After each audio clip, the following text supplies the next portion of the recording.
Exploring the comforts of home. Understanding attic suite.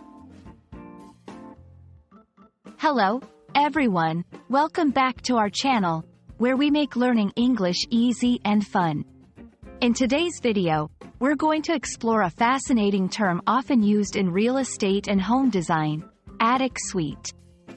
Let's dive into what this phrase means, why it's used, and how you can use it in your everyday English conversations.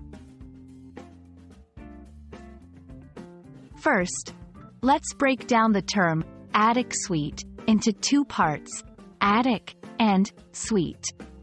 An attic is the space just below the roof of a house, often used for storage or sometimes as a living space. A suite, in this context, refers to a set of rooms designed to be used together. So, an attic suite is a set of rooms or a living area located in the attic of a house. Now, let's explore the characteristics of an attic suite. These areas are often cozy and secluded, offering a private space away from the rest of the house. They may have sloping ceilings due to the shape of the roof and often feature skylights or dormer windows.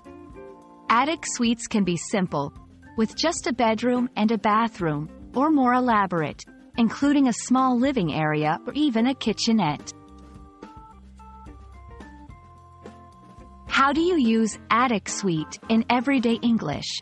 You might hear it in conversations about house hunting, renovations, or interior design. For example, someone might say, "We're thinking of converting our attic into a guest suite." This phrase can also pop up in descriptions of hotels or bed and breakfast accommodations, where an attic suite might be a charming and private option for guests. The concept of an attic suite often appears in literature and movies, sometimes associated with mystery or romance. It's a space that can evoke feelings of nostalgia or coziness. Understanding this term can also give you insight into different housing styles and cultural attitudes towards home design and living spaces. I hope this video has helped you understand what an attic suite is and how you can use this term in your conversations.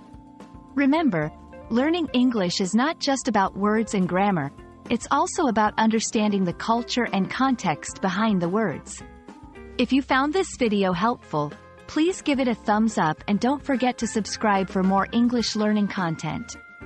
Happy learning, and see you in the next video.